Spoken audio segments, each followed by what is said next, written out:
Dos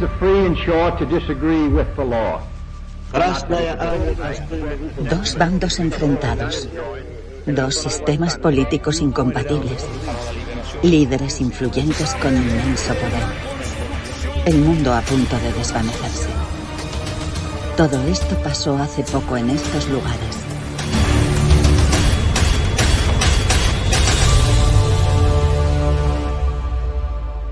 Hola amigos y amigas, hoy vamos a tratar el tema de las librerías que queman por razón de las ideologías, las ideas políticas, y estamos con Juan Francisco López Pérez, que nos va a acompañar para contarnos su investigación, que la hizo en conjunto con Gaizka Fernández Soldevilla, y que pues nos va a contar exactamente cuáles fueron los aspectos que tuvieron en cuenta para llevar a cabo la obra que se plasma en este libro.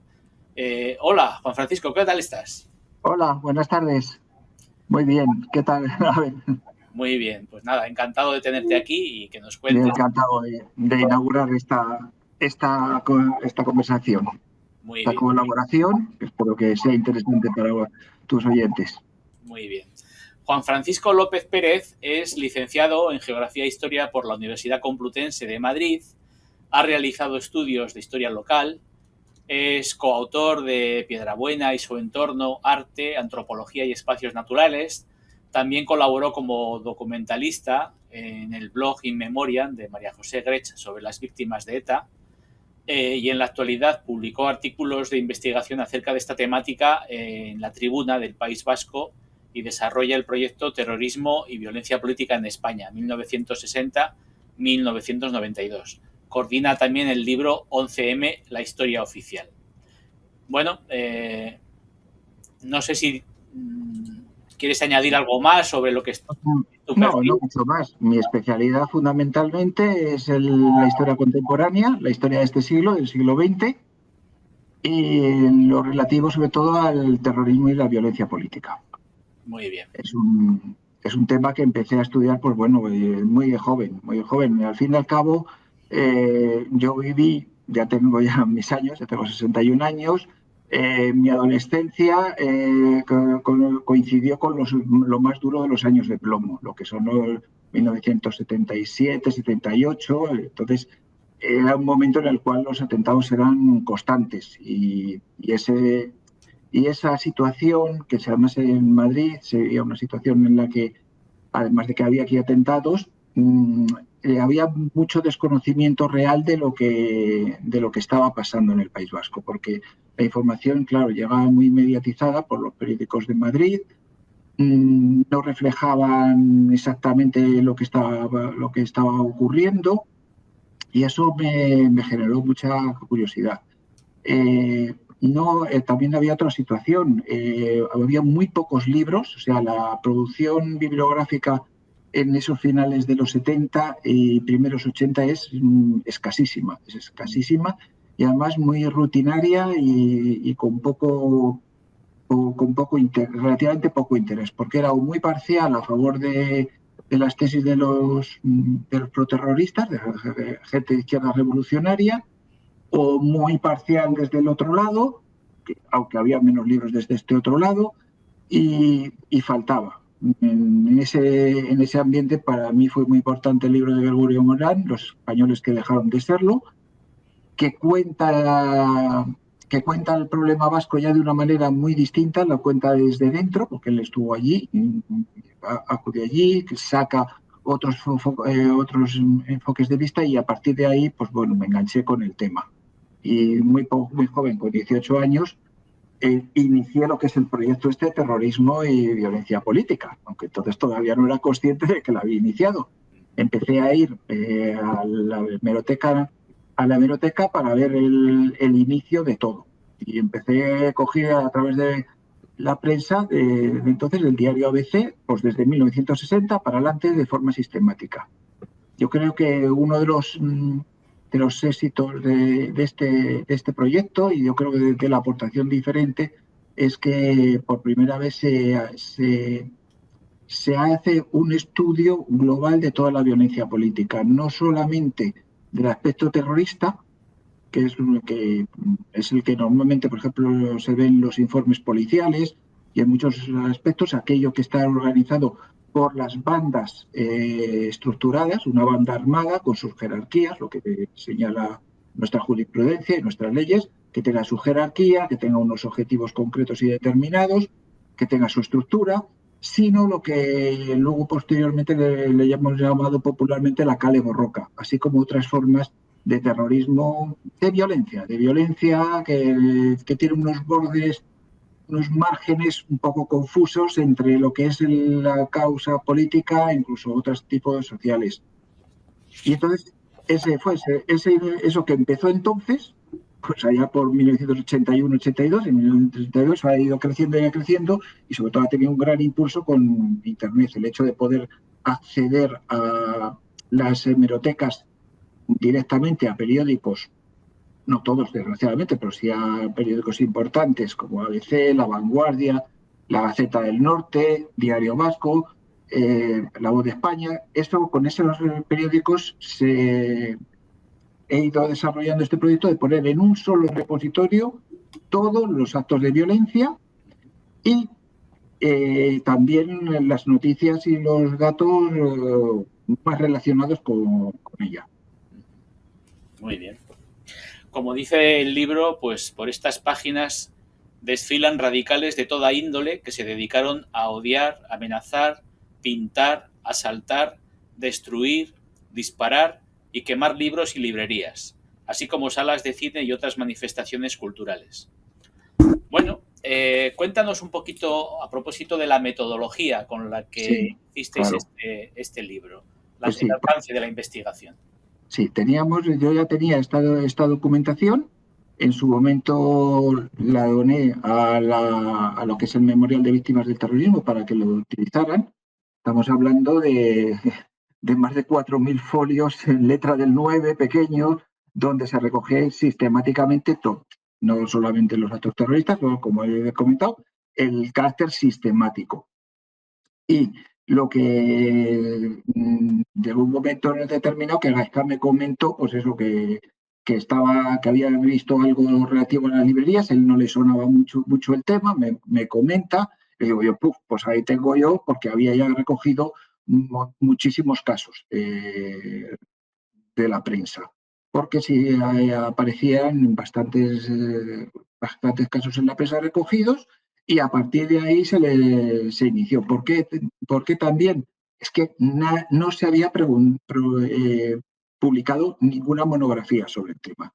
Existían algunos artículos parciales, algunas obras de carácter académico, pero una monografía en libro y destinado también a un público un poquito más amplio que el de la monografía habitual de las revistas de los historiadores, escritas para los historiadores, sino ya con un objetivo grande. En este tema no había absolutamente nada.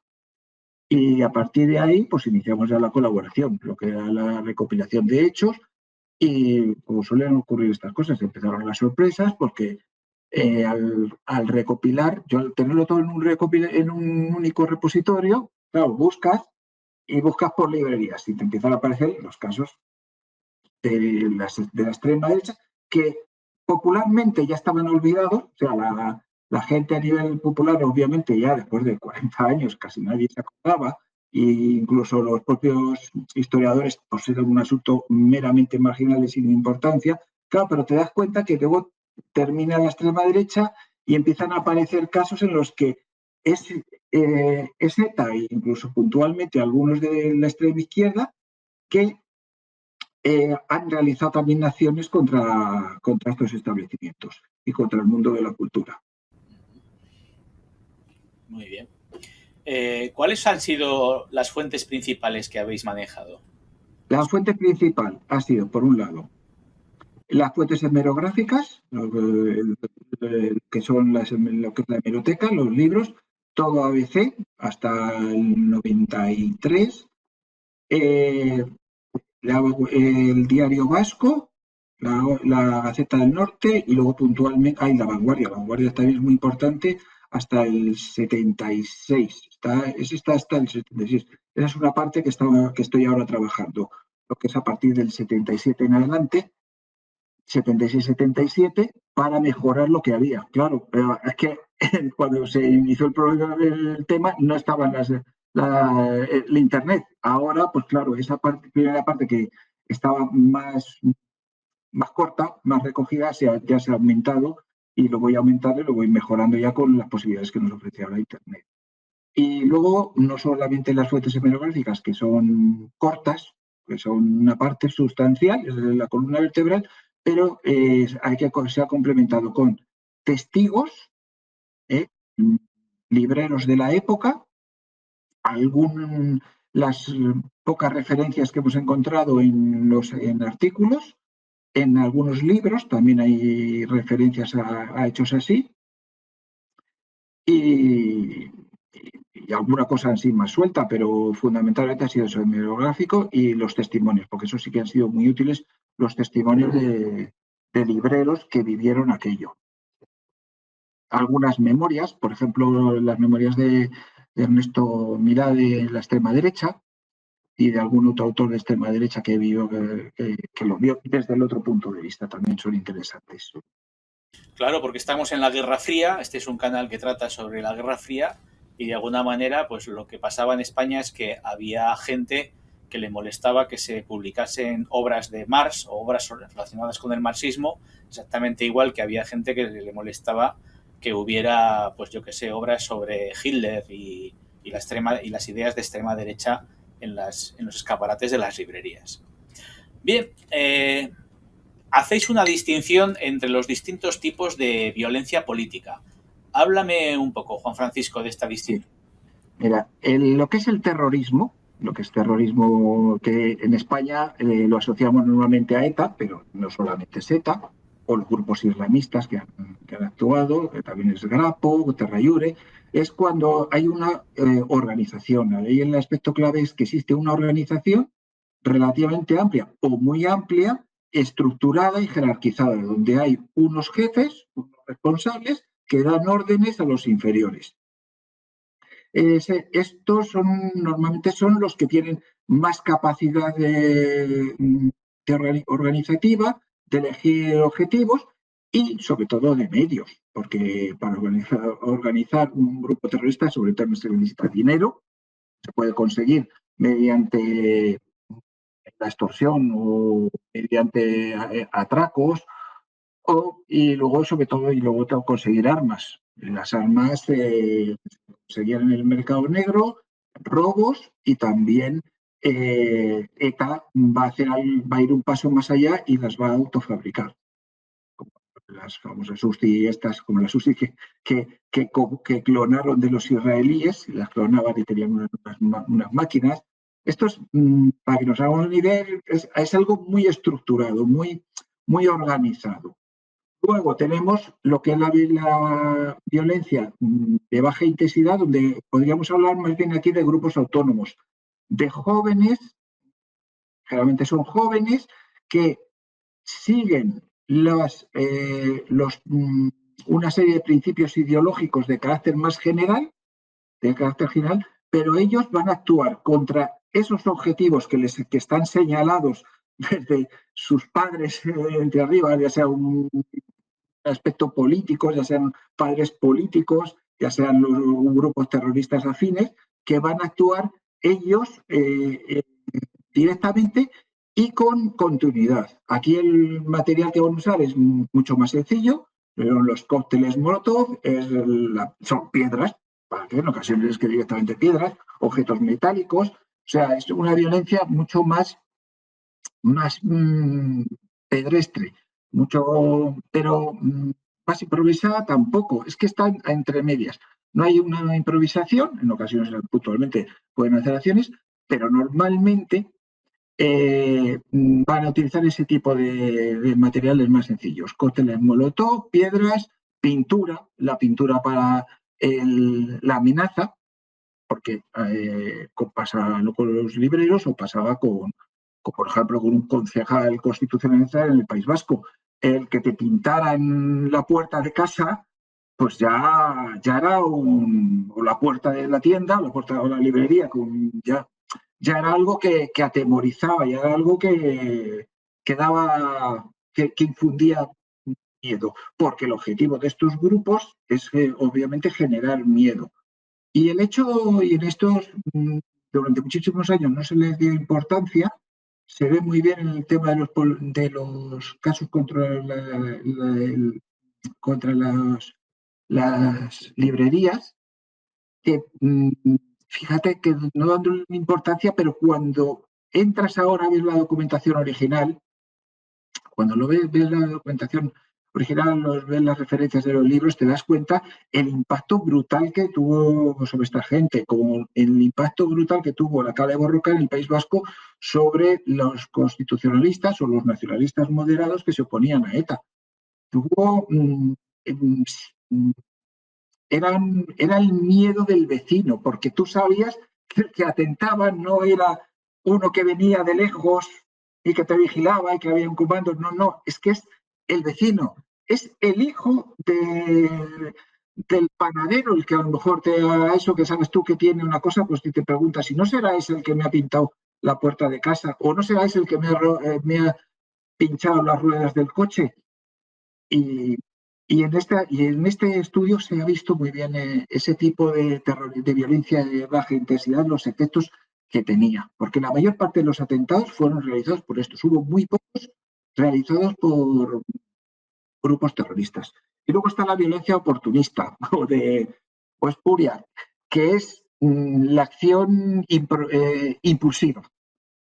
Estamos hablando de gente muy politizada que en un momento determinado, ante una circunstancia externa, que podía ser haber acudido a un mitin o haber tenido una reunión, o que se había producido, por ejemplo, la muerte de un terrorista, un miembro de ETA muerto en un tiroteo, realizan una acción improvisada completamente y más bien reflejando, pues eso, frustración, rabia, son acciones completamente improvisadas, no hay ninguna planificación y están movidas única y exclusivamente por el odio del momento. Uno de los libreros nos lo contaba, se encontraban cerca de, creo que es el de Antonio Machado, había cerca una sede de Fuerza Nueva. Y entonces hacían allí conferencias. Entonces llegaba un día, se reunían todos, se les calentaba la cabeza, salían calientes y cogían y le tiraban con una piedra o un ladrillo. Esto es la última violencia, la violencia oportunista. De terrorismo, como he comentado, en las librerías poquísimo. Algunos, el primer acto de ETA, con la destrucción de la librería Cervantes en Aldácano en 1973, muy al final los últimos atentados contra librerías de la extrema derecha por parte de un grupo terrorista que ahí empezó sus pinitos, pero en general no había grupos, era todo o la violencia de baja intensidad, con grupos de amigos más o menos estructurados, o lo que es la violencia oportunista, la de la indignación, el calentón, vamos a decir más que nada el calentón. Muy bien. ¿Qué descubrimientos inesperados os encontrasteis cuando estabais haciendo la investigación? Yo creo que lo principal es la amplitud. Estamos hablando de que nos salieron 225 acciones. 225. Pero, que, ojo, que es que luego, claro, de esto ya vamos para 2 años que se hizo el trabajo. Yo he seguido mejorando sobre todo lo que era la base de datos el año 76, que ya es un año muy complejo y que pasaron muchas cosas, y ahí me he encontrado otros 25 casos. Luego contaremos cómo hay una evolución en cómo una evolución en la información, como al principio se recoge muchos y como luego poco a poco se van perdiendo y ya se van recogiendo solo en la prensa local. Y al entrar ya más en prensa local me he encontrado más, es que me han salido otros 25 casos.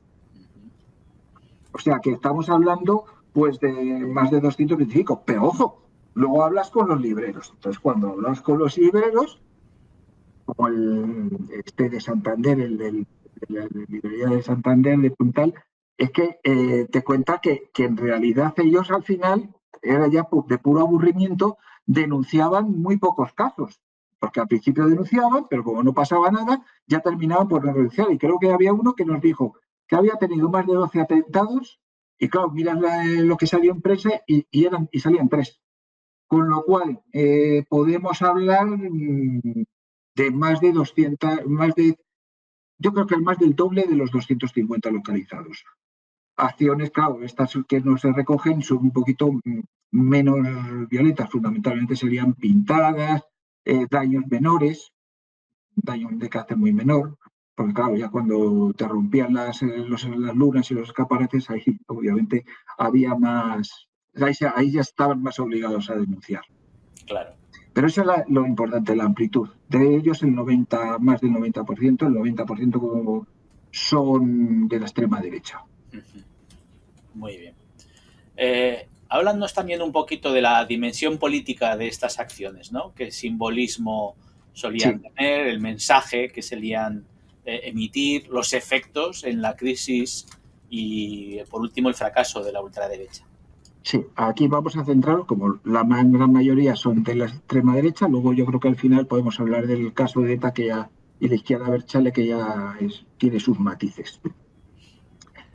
Lo que es el terrorismo de extrema derecha, se puede decir que las primeras acciones que aparecen son en ataques a librerías. No deja de ser curioso que una fecha tan temprana como 1965 ya tenemos registrado un ataque a una librería en Santander.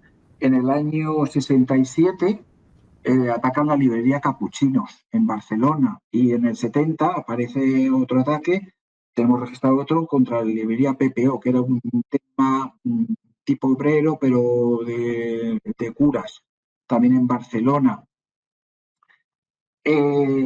¿Por qué se produce esto? ¿Por qué este es el inicio y por qué se centra en... A ver, no lo sabemos exactamente, pero podemos sacar deducciones a partir de lo que estaba pasando en los años 60. Hay que tener en cuenta que la oposición aparece fundamentalmente en el ámbito universitario. Y son los hijos, además es curioso que en la mayor parte de los casos son los hijos de los franquistas, los primeros que hacen la oposición y muestran sus quejas ante lo que está pasando. ¿Y qué pasa? Son universitarios. Y en aquella época no existía Internet, y la información y la cultura y el ver otras cosas, otros puntos de vista, se tiene a través de los libros, el único canal que son los libros. Y en España, ¿qué pasa? Que los libros además están muy censurados. Entonces tenemos un malestar político en la universidad.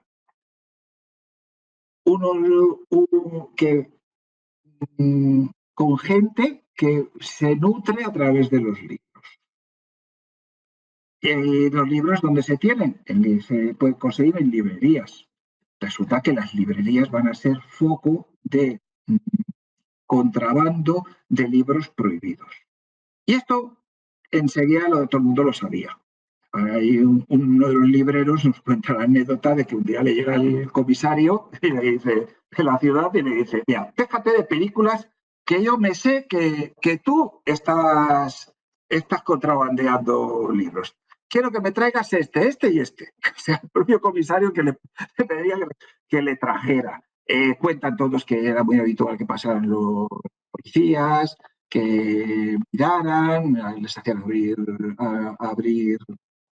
los armarios y buscaban libros. Eso, a ver, era una cosa pública y notoria. Y obviamente la gente de extrema derecha, sobre todo en las ciudades pequeñas, en los que todo el mundo se conoce y en donde todo corre, pues claro, la gente estaba ya mosqueado. A mediados de los 60 la censura se empieza a relajar y empiezan a autorizarse libros de carácter marxista, de autores marxistas como Sartre, Marcuse y todos estos intelectuales hoy absolutamente olvidados, que nadie ya les suena. Y también se empiezan a publicar ya libros ya de Marx, de Engels, o sea, lo que era la literatura canónica. Y luego hay otro tercer factor. Es que hay otro tercer factor que les enfureció mucho, mucho. Y es que es el fenómeno de las novelas sobre la guerra civil. que en cierto modo es simbólico, la novela de Gironella, Los cipreses creen en Dios, y empiezan enseguida también las novelas de Ángel María de Lera, que había sido comandante republicano, tema familiar. Me llegó luego el abuelo que hablaba con él y que conspiraban ahí en la pastelería. Claro, es una literatura en la cual ni los buenos son tan buenos ni los malos son tan malos. Entonces así que a Gironella la armaron una, o sea, a Gironella, que no era precisamente de la izquierda arriscada, que era una persona de orden, le armaron una en Bilbao, pero gorda. O sea, y tuvo problemas en las presentaciones de sus libros. ¿Qué pasa? Estos libros están en las portadas, en las escaparates de las librerías. Y esto les duele mucho. Esto les dolió mucho a la extrema derecha.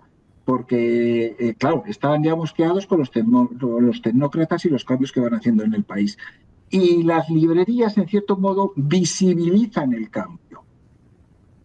Te ponen a la vista, ahí, directamente, en el centro de las ciudades, porque además estamos hablando de una época donde las librerías están en el mejor lugar de todas las ciudades, de todas las capitales, ya no Madrid, si es que Madrid y Barcelona son burbujitas, estamos hablando de las provincias, de las capitales de provincia. En las ciudades de provincias es el punto central, es el lugar donde van todos los intelectuales, claro. Visibilizar, toda la gente, visibilizar como se visibilizaba, que España estaba cambiando y que sus principios se estaban degradando rápidamente, incluso a nivel oficial. Una de las referencias que encontramos es que en Zaragoza pues van unos ahí a uno de los libreros que más atacaban y van y le dicen que por qué no tiene libros de José Antonio o de Ramiro de Ledesma. Pues, claro, no tenía libros porque no se vendían. Claro. Los que editaban la propia administración eran unas ruinas, estaban ahí todos tirados y no había forma. Que si se hubieran vendido, pues yo creo que tampoco eso, y además para ellos hubiera sido mejor. Pues si se vendían, para los libreros hubiera sido mejor porque eso les hubiera protegido. Pero es que la degradación a mediados finales de los 60, el franquismo se encuentra absolutamente degradado y en crisis, sobre todo en el carácter ideológico, sigue por inercia. Entonces, claro, esa impotencia es la que va a hacer que a través de lo que es esa violencia, en principio espuria, de cuando se calientan y se cabrean, la emprendan con lo que está más cerca y lo que es más cómodo, una librería. Los ladrillazos, piedras, roturas, luego se pasa a provocar incendios, cócteles molotov, líquidos inflamables, muchas pintadas, muchas amenazas. Muy bien. Y entonces, a ver. Otro aspecto es el de... El simbolismo, sí. El de los actores, las implicaciones y los efectos, ¿no? Cómo cambian los motivos de estas actuaciones y de alguna manera, pues cómo evolucionan. Claro. Al principio se produce así, se produce de esta manera. Un poco de esta evolución va a dar enseguida paso a unos grupos ya más organizados. ¿Y qué van a hacer? Pero bueno, dentro de la línea de la violencia de baja intensidad, que van a tomarlas con ellos. Y periódicamente van a ir atentando contra las librerías. El momento en el cual se desata todo, sobre todo es en el año 71.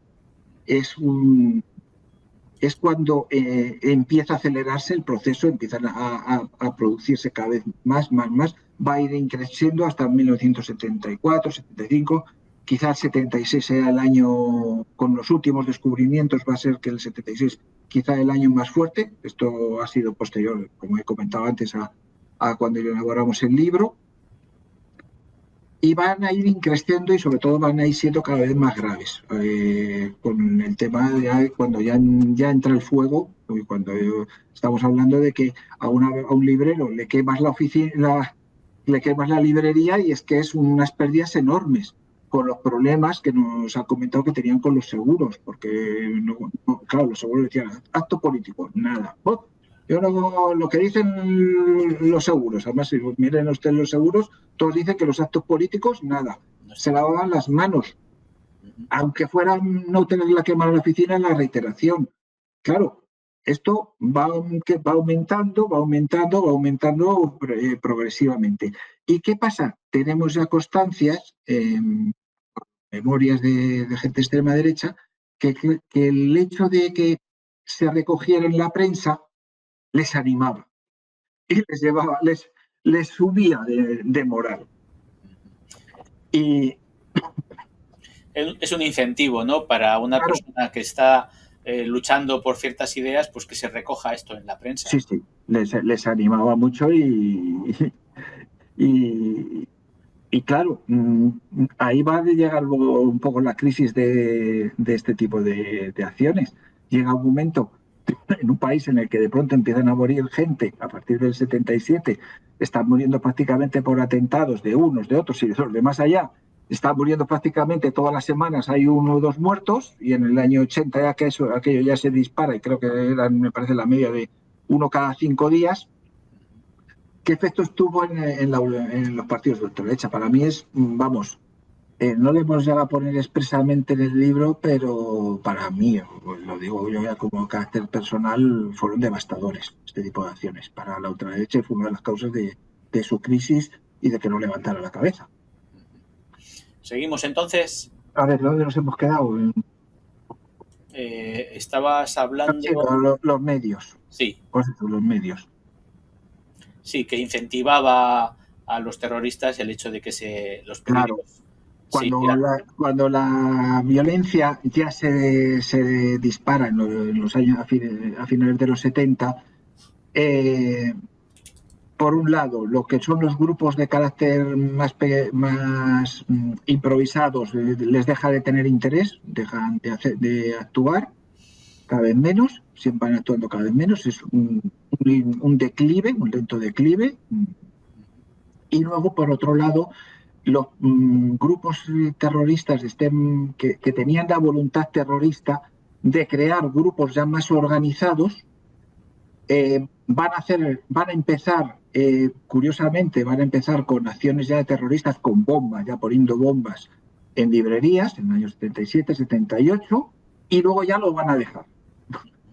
Digamos que el final son las acciones terroristas más graves y letales, y luego ya pasan ya a acciones más violentas y directamente ya al asesinato. Es como una escuela, para ellos fue un entrenamiento ya y ya pasó. También, ¿qué ocurre? Que en el año 77-78 ya ha desaparecido la censura, ya se publica en todos los lados. Con lo cual, pues esa esperanza que tenían de que actuando contra los libros marxistas iban a remover alguna conciencia en el gobierno y alguien iba a decir, se acabó, ya no se publica más esto que están todas estas cosas, pues ya pierden la esperanza. Si es que ya se publica cualquier cosa. Cualquiera es cualquiera. Muy bien. Sí, las cosas cambian. ¿Qué me puedes decir de las respuestas de los libreros y las respuestas de la sociedad civil? Fue muy importante. Yo pienso que si no es por la sociedad civil, muchos de los libreros hubieran tenido que cerrar, hubieran quebrado directamente. La gente espontáneamente va a comprar libros, incluso libros que estaban deteriorados por pintura o chamuscados, los van a comprar, o sea, y casi con más valor. También habrá ediciones de algunos libros, registro varias ediciones de libros de ayuda. Un autor donaba los derechos de autor, se editaban a lo mejor 2.000 libros con determinados precios y los beneficios se dedicaban a ayudar a los libreros. Los libreros obviamente van a reaccionar y van a denunciar lo que está pasando. Fundamentalmente, que es lo que tienen que denunciar, la inacción de la administración. Los libreros, como todos los sectores económicos durante el franquismo, estaban organizados oficialmente a través de los sindicatos verticales. Y dentro de los sindicatos pues estaban lo que eran los gremios de libreros y asociaciones. Estos a esos órganos oficiales van a recurrir en un primer momento. Ellos van en el marco de esa estructura oficial. Recurren a los responsables provinciales de los sindicatos, hablan con los gobernadores civiles, se dirigen al director general del libro, se dirigen a la administración. Todos le van a dar muy buenas palabras. Aquí el único que de verdad fue sincero fue el historiador ¿cómo se llamaba? De la Cierva, durante el tiempo que es director, es el único que va a ser, de verdad, se va a notar una sinceridad, pero todo lo demás, buenas palabras y nada. Al final del día la Cierva tiene que dimitir aburrido porque no me hacen ni caso y el intento aperturista que él promueve fracasa espectacularmente.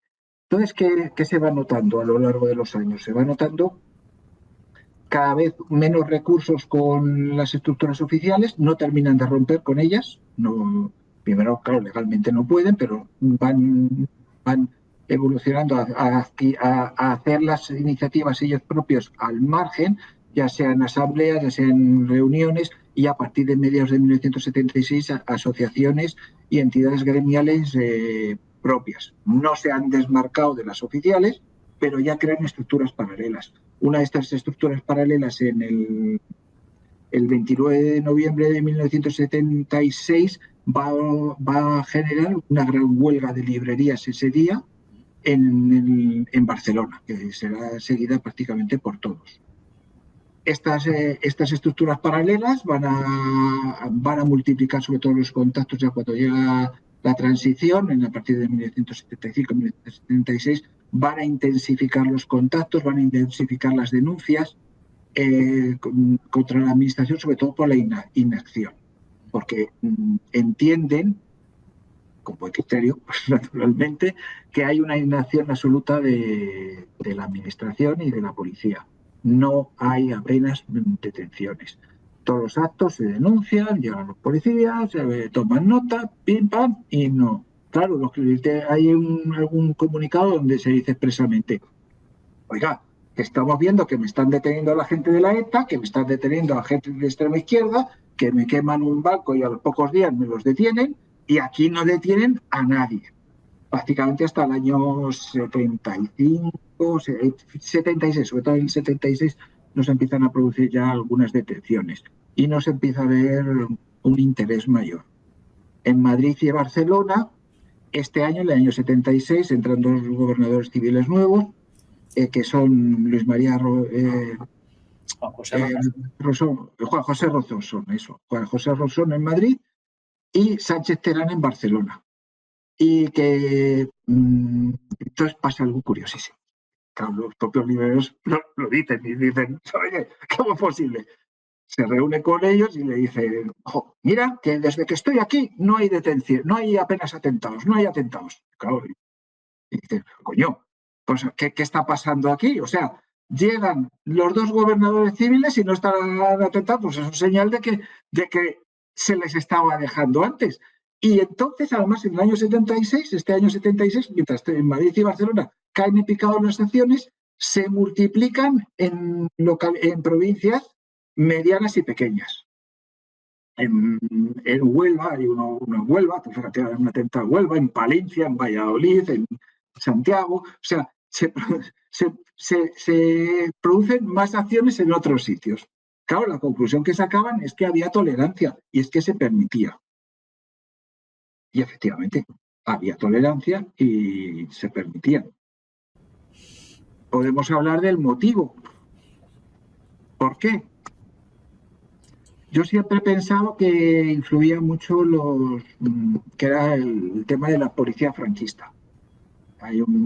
Recuerdo que allá por el 1977 denunciaba el Partido Comunista que uno de los más conocidos terroristas de extrema derecha, de los que, a ver, hablamos de Santander, un sitio donde todo el mundo se conoce, que sospechaban, que creían que era de los que hacían más atentados contra las librerías de la ciudad, que fue una ciudad donde tuvieron mucho, claro, iba públicamente a la Jefatura Superior de Policía de Santander y entraba ahí como Pedro por su casa. Efectivamente, como denunciaban, había connivencias. Lo que pasa que, bueno, viendo la película completa, yo me hago la pregunta de si en realidad, sin dudar para nada en esas implicaciones de complicidades franquistas, entra la duda de si no se dejó desde el ministerio y desde la propia administración, se dejó actuar estos grupos como una válvula de escape. Mientras estén haciendo esas cosas, no hacen otras. No están haciendo otras. No nos atacan a nosotros, que somos los que estamos desmontando el franquismo desde dentro. No están tampoco atacando a tanto, aunque también hubo ataques y violencia contra gente de izquierdas, pero era, no sé, a mí me da la impresión, al final, viendo toda la película, y sobre todo viendo este caso de Madrid y Barcelona, que son dos ciudades importantes donde hay repercusión, ahí se dice, se acabó y se acabó. Y la jerarquía funciona y los policías dejan de colaborar y pasan a tomar acciones y empiezan a detener a algunos y cuando hay atentados se ponen vigilancias y se ponen escoltas y vigilancias y se hacen vigilancias discretas en las que son más atacadas. O sea, yo empiezo a pensar, pero esto es una opinión personal, que también desde el poder se consiente. Por eso, cuando ya están hartos, ya renuncian los pobres libreros, ya renuncian de dirigirse a la administración. Se dirigen a la opinión pública. Por ejemplo, el cierre que te he comentado del 29 de noviembre del 76 va dirigido a la opinión pública. Claro. Se busca que sean conscientes y que sea la opinión pública la que se queje ante los políticos y que presione. Bueno, hay casos posteriores, ¿no? Y uno de ellos parece que tiene que ver con la izquierda Abertzale, lo recogéis en el libro. Sí, es que es una de las sorpresas. No son numéricamente muy importantes, pero sí que existen. Bueno, el primer atentado grave, que además fue una gravedad extrema, es el de la librería Cervantes, en el cual pues, lo narramos con mucho detalle, hemos accedido al sumario, en este caso pudimos acceder al sumario, y ahí lo quemaron, que era una librería entera. Y luego, a partir ya de los años finales de los 90, mediados finales de los 90, y ya hasta que ha terminado un poco el periodo de violencia en el País Vasco, son episodios de violencia callejera y de kale borroka. En este caso, no es exactamente los libros los que se atacan, no es tanto un problema de lo que hay dentro de los libros, sino como de los propietarios. A los propietarios se les imputa, se les persigue por determinadas razones de carácter político, porque son constitucionalistas, o como en el caso de Minicos, es una persona nacionalista, pero con otras condiciones humanas y éticas, y se les ataca y se les acosa. Y se busca que cierren su negocio. En cierto modo, el hecho de que el libro, que estén trabajando con libros, no les frena en absoluto, casi al contrario. Es muy significativo el caso de la librería Lagún. Lagún sufrió primero durante el franquismo numerosos atentados, numerosas acciones, acosos, todo tipo de acosos, y cuando llega la democracia, al poco tiempo los problemas empiezan con ETA y con su entorno. Hay un momento en el tremendo, que lo contamos como allá para el año 2000, me parece recordar, en unos disturbios no sé si era la muerte de alguna etarra o alguna historia, o son unos disturbios, entonces pasan por la librería, en este caso pues sería eso, violencia oportunista, y la asaltan, sacan los libros, los ponen en medio de la Plaza de la Constitución, ahí en pleno centro de San Sebastián, y los queman. Entonces, son circunstancias que, bueno, le obligaron a enfrentar el acoso en la Plaza de la Constitución, en plena parte vieja de San Sebastián, que tuvieron que trasladarse a otra zona. Y allí en la nueva zona, nuevamente pintadas, nuevamente agresiones, tuvieron que poner, es decir, no poder tener el escaparate abierto para que lo vean los viandantes, los libros, pues eso es casi es una cosa muy mala para una librería, porque pierdes ahí una capacidad, pues bueno, pues tuvieron que estar prácticamente así, hasta que hace poco pues ha tenido ya que cerrar producto de la evolución y de la crisis del libro de papel. Bueno, no sé si también sobre la extrema derecha querías hacer algún comentario al respecto, ¿no? De claro. Cómo fue vamos a ver. Acto en la extrema derecha. Claro, la extrema derecha, hablar de la extrema derecha ha sido en España, fue durante la transición hablar de un fracaso. Yo me gusta compararlo el tema con el tema de Italia. En Italia termina la guerra mundial y, oye, allí, a pesar de que los fascistas habían llevado al país a la guerra, habían llevado al país a la crisis, habían provocado el mayor desastre absoluto que se puede uno imaginar, porque lo de Italia es apocalíptico cuando entras en detalles. O sea, eso fue un horror, fue una guerra civil terrible. O sea, a pesar de todo, te encuentras que en el año 47 hay un movimiento fascista capaz de hacer huelgas generales y de acciones de sabotaje y de atentados. Y de ese movimiento fascista se va a crear un partido, el Movimiento Social Italiano, MSI.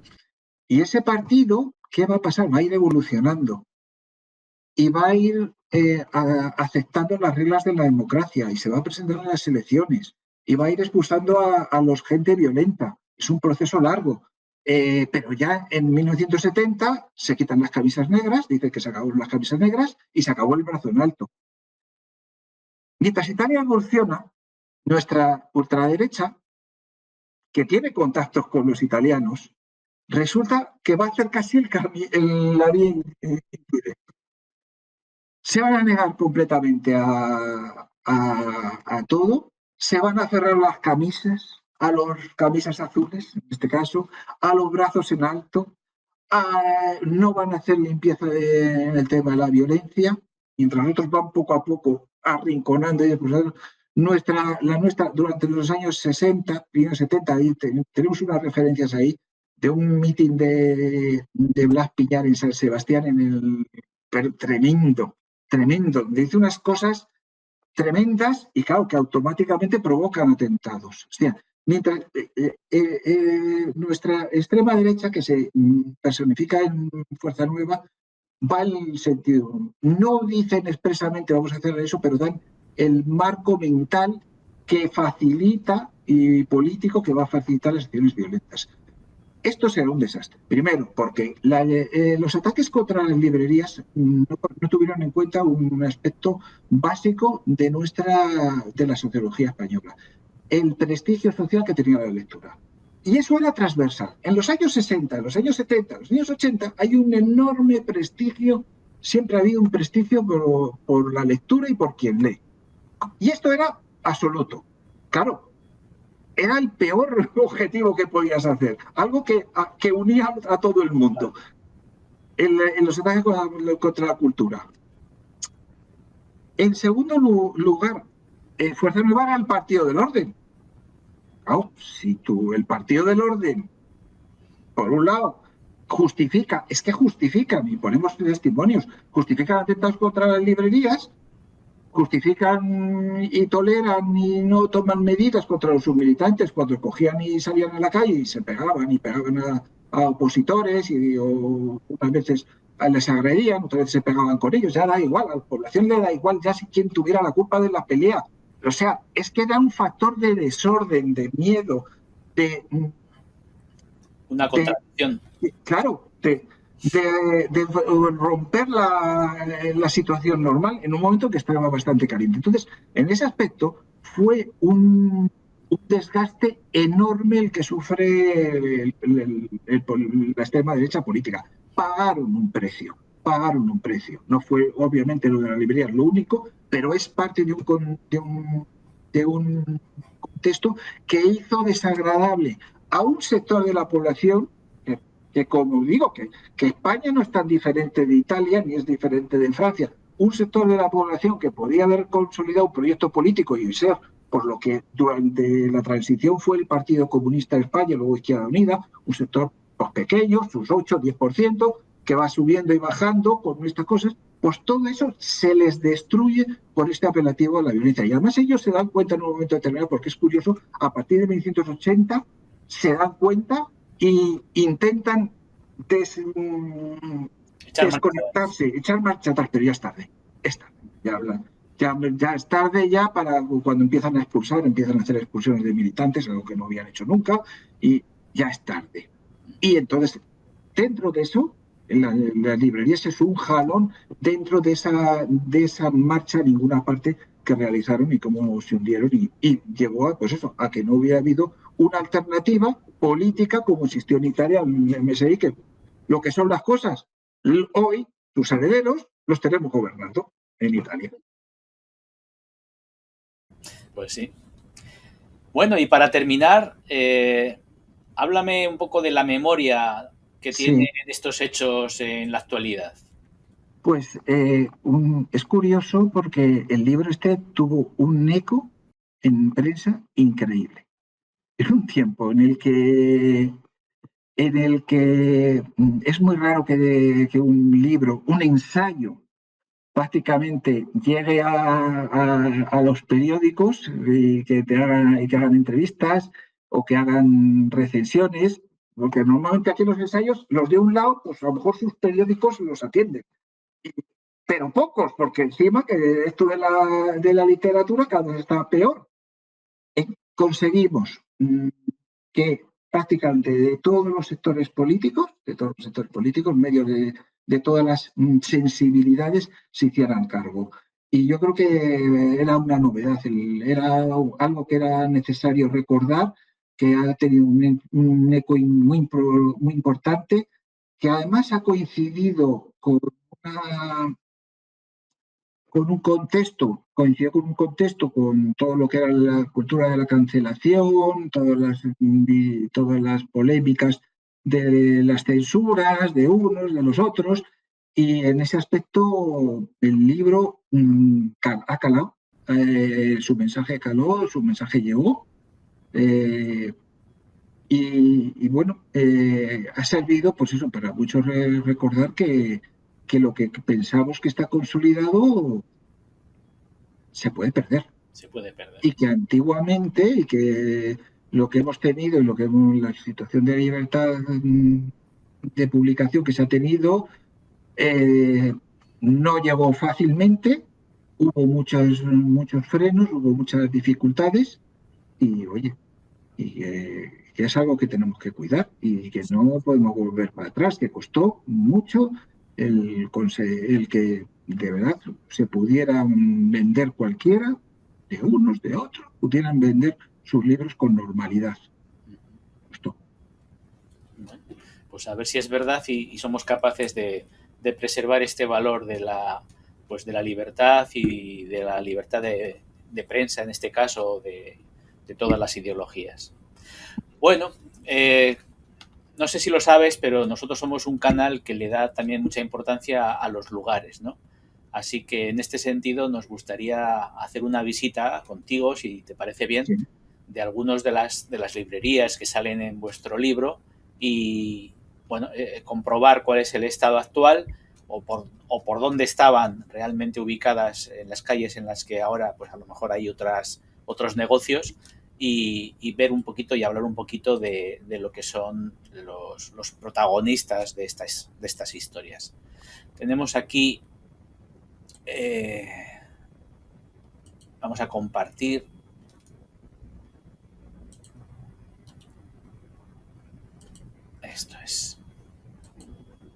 Por ejemplo, en la portada del libro sale la librería Antonio Machado, Sí, en Madrid. Y Antonio Machado, curiosamente, pues tiene hasta una presencia bastante importante en Google Earth. Tiene su escaparate y su interior, porque de alguna manera se ha convertido, pues yo creo que en un icono, ¿no? En este es un aspecto. icono, sí. Sí. Fue una de las, con la librería Alberti fue de las más atacadas en Madrid. Esto era una obsesión contra ellos. Uh-huh. Ahora lo está llevando el hijo del que era propietario entonces. En aquella época estaba en otro lugar, y bueno, pero bueno, las cercanías y se trasladaron a un lugar que estaba mucho mejor, aquí al lado del Palacio de Justicia. Ajá. Bueno, o sea que sigue siendo un negocio familiar, se hacen Sí, sí, sí, actividades y promociones sí, y ha sí. Y cambiado. tienen muy, muy interiorizado el recuerdo y muy fresco el recuerdo de lo que fue. Uh-huh. Bueno, para saber exactamente dónde está nos acercamos un poquito, o sea que está muy en el centro, Sí, sí. muy en el centro. Vale. Bueno. Luego está en Guipúzcoa la Plaza de la Constitución, que hace referencia a una librería de la que Lagún me parece que es de la Sí, que eso es. Laguna estaba ahí en esa fachada. La del fondo ahí es donde estaba. Que ahora es una plaza muy céntrica y Sí, siempre ha sido el corazón de San Sebastián. La tamborrada siempre se celebra ahí y era, vamos, punto centro. Es lo que he comentado antes, es que antiguamente las librerías estaban en el lugar más emblemático de la ciudad. uh-huh, Y en San Sebastián, claro, la plaza esta es el punto central. claro. Y claro, la parte vieja era el feudo Aberchale, entonces era donde se producían los mayores disturbios. Uh-huh, Ellos el primer gran problema que tienen es en los años 80 cuando se convoca, fallece un terrorista que vivía allí, que era vecino de la zona, y entonces convoca Herri Batasuna una huelga general y la UNA abre. uh-huh. A partir de ahí, el desastre. A partir de ahí entra en la lista negra, empieza ya primero acoso y luego fue subiendo todo, subiendo la presión. Hay incluso una nueva localización, creo que está en la siguiente.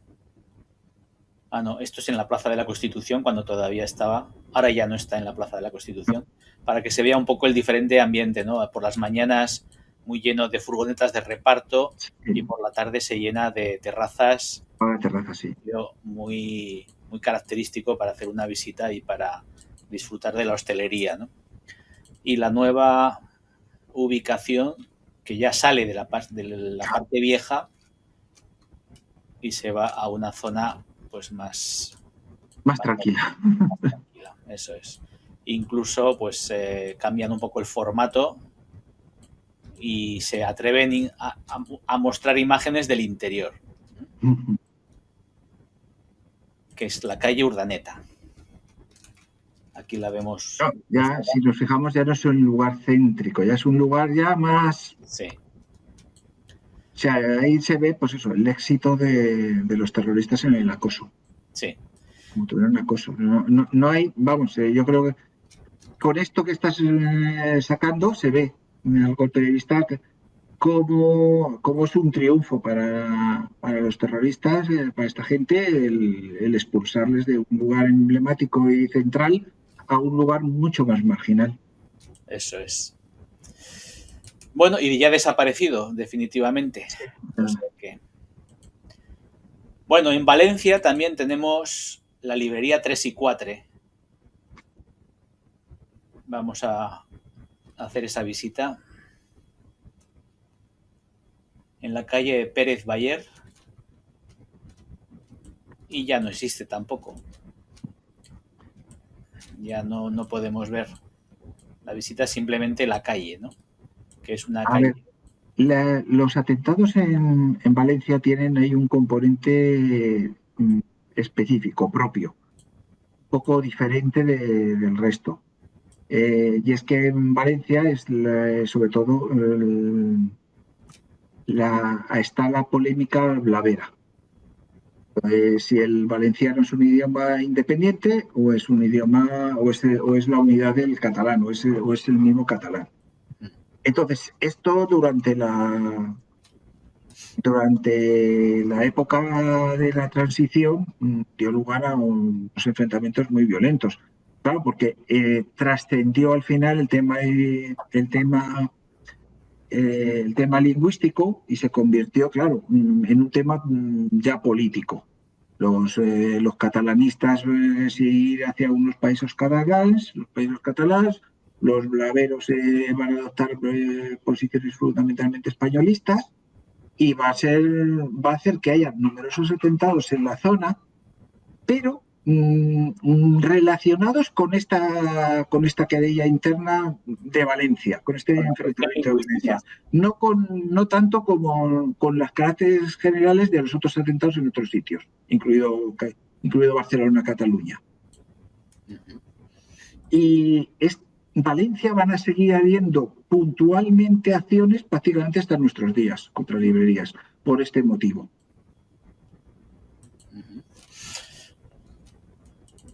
Tenemos también la calle San Ferran, donde también hubo alguna actuación. No sé si es la misma librería, puede ser.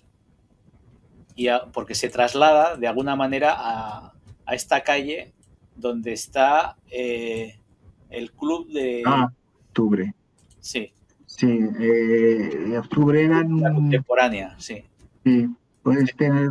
Había unos premios Octubre de carácter nacionalista que, bueno, tuvieron muchísimos problemas y que la concesión de uno de esos premios dio lugar a que al día siguiente les quemaran la librería a los que lo organizaban.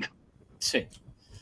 O sea, es que era así, o sea, hubo mucha polémica porque incluso les multaron el gobernador civil multó a los organizadores de los premios y al día siguiente les atentaron contra ellos.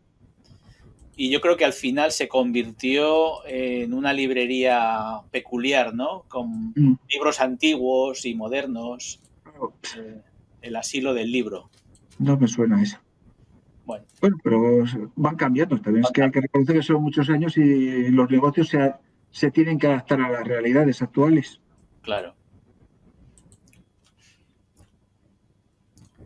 Luego tenemos el Carrer de la Plata en Barcelona.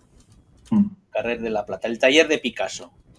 El taller de Picasso también fue un objetivo de los grupos extremistas y llegaron a quemar incluso era una exposición, creo, sobre obras de Picasso y demás. Sí.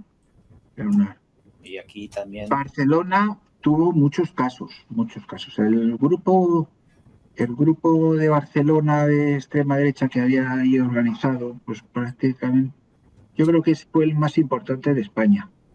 Que estaba un autor, era Ernesto Milá, que yo creo que es el único de verdad de la época de extrema derecha que era un intelectual de verdad, que publicaba libros, hacía estudios, o sea, que publica cosas. Tiene ahora un blog que se llama Infocrisis y sigue publicando sus cosas. Tiene unas memorias interesantísimas, las ultramemorias se les llama, de la época, donde reconoce muy bien, explica muy bien, interesante, toda la evolución de este mundo. Entonces, ese grupo en el cual él estaba y que también hacían, acciones y atentados, fue muy, muy activo en Barcelona. Esta es una de las experiencias que nos ha quedado cuando elaboramos el libro, que no encontramos ningún testigo de los libreros de la época. Es que en otros sitios como Madrid, Valencia, librería Sandoval, País Vasco, hemos encontrado testigos y gente que nos ha contado las vivencias de la época. En Barcelona no encontramos a nadie. Y ha sido uno de los sitios más de más peso por esas acciones, por la potencia de la ultraderecha catalana. No deja de ser curioso cómo hay cosas que se mantienen se mantienen a lo largo del tiempo. Sí, sí. Fue el centro más dinámico intelectualmente y, en cierto modo, hoy todavía sigue siendo lo que es Cataluña en ese centro, en ese ámbito político, sigue siendo casi el más potente. Yo creo que es el único caso, hasta que llega Vox, era el único caso donde una fuerza política propia de extrema derecha como Plataforma por Cataluña consiguió concejalías. El único. Mientras en el resto prácticamente nada, y solo algo en Madrid. En Cataluña sí consiguen una docena y tenía una implantación, que luego estos se pasaron a Vox, y también explica la potencia de Vox en Cataluña, porque tenían una base ideológica que ha arrastrado. Es cierto modo lo que esa continuidad que comentaba antes de Italia, del MSI como a eso, y ha triunfado y ha llegado. Como, en cierto modo, en Barcelona la extrema derecha es peculiar, quizá por el conflicto que tiene con el tema independentista. Es otro mundo casi, intelectualmente, en planteamientos, en todo. Y eso También, sí, fue tremendo ahí los casos que hubo. Y los libreros catalanes van a ser prácticamente los que más luchen y más se organicen para combatir la situación de impunidad que se vivía. claro. Luego tenemos en Valladolid, cerca del Colegio de Santa Cruz, en la plaza del Colegio de Santa Cruz de Valladolid, tenemos una librería que, si no recuerdo mal, a ver cómo se llamaba, Sandoval, librería Sandoval. Me hizo mucha ilusión porque buscando, conseguí contactar con el dueño y todavía seguía el hombre trabajando, y nos dio datos interesantes. Sí. Porque parece mentira después de tantos años. Sí, sí. No es fácil que un negocio siga, y sobre todo que la persona que vivió aquello todavía esté ahí al pie del cañón y nos cuente sus vivencias. Pues sí, son muchos años y, por desgracia, los negocios no son tan duraderos. Pero en este caso sí. Y Tuvo 3 ataques serios y uno no hace muchos años. Ajá. Y luego tenemos la Rúa de Montero Ríos, en Santiago de Compostela. Follas Novas, me parece. Follas Novas. Follas Novas. Claro. Aquí era una librería galleguista, como dice obviamente su nombre, y que fue atacada varias veces por esta circunstancia.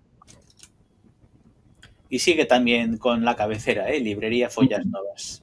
Igual ha cambiado de dueños, puede ser. Es posible. Pero sigue estando ahí. Yo creo que de alguna manera hay una épica en las librerías y yo creo que eso da un prestigio también a los negocios, ¿no? El hecho de haber sido una librería combativa o objeto de ataques. Sí.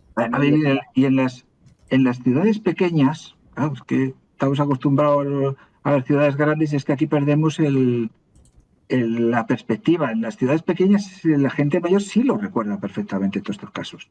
Claro. Entonces, a ver, y lo transmiten, por lo menos para si tienes un hijo que le gusta la cultura, el libro, pues hombre, se lo coges y lo cuentas. Claro. Si le gusta el reggaetón, obviamente no lo van a contar, pero los abuelos cuentan a los nietos, a los nietos que pues esta le atacaban. Es cosa que se mantiene más. Sí.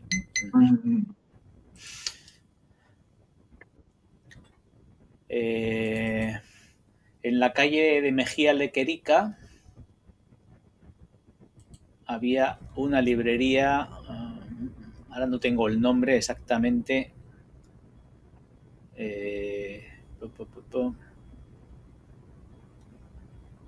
Bueno. ¿En la ciudad? En Madrid.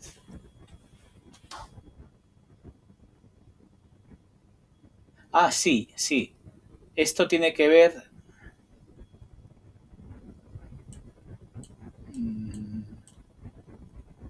Bueno, esta es una calle, la calle Mejía Lequerica, es una calle muy céntrica del barrio de Salamanca, Mm.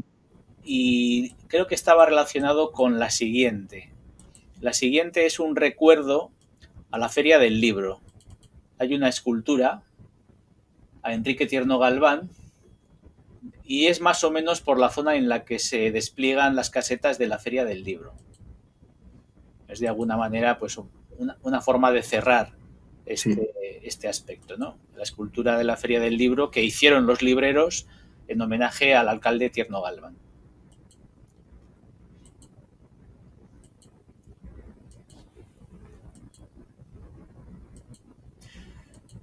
Muy bien. Bueno, Pues nada más, con esto ya terminamos nuestro paseo. Juan Francisco, te agradezco muchísimo el que hayas estado con no nosotros. sé si ha salido bien. Bien, amigos y amigas, pues nada más, este ha sido el paseo que hemos hecho con Juan Francisco López Pérez. No sé, Juan Francisco, si quieres añadir alguna otra cosa o hacer alguna última reflexión. Pues espero que os haya gustado el tema, que sobre todo, pues eso, que habéis aprendido algo que no sabíais, y si por aquellos azares del destino tenéis alguna relación con los hechos y conocéis a alguno de los protagonistas de la época, pues que nos lo pongáis ahí en los comentarios, y si nos podéis comentar alguna anécdota o algún dato, pues oye, y si es necesario, pues ya profundizaríamos. Muy bien. Pues muchas gracias, Juan Francisco. Y nada más, amigos y amigas, espero que haya sido de interés y nos vemos en otro capítulo, otro día. Hasta pronto.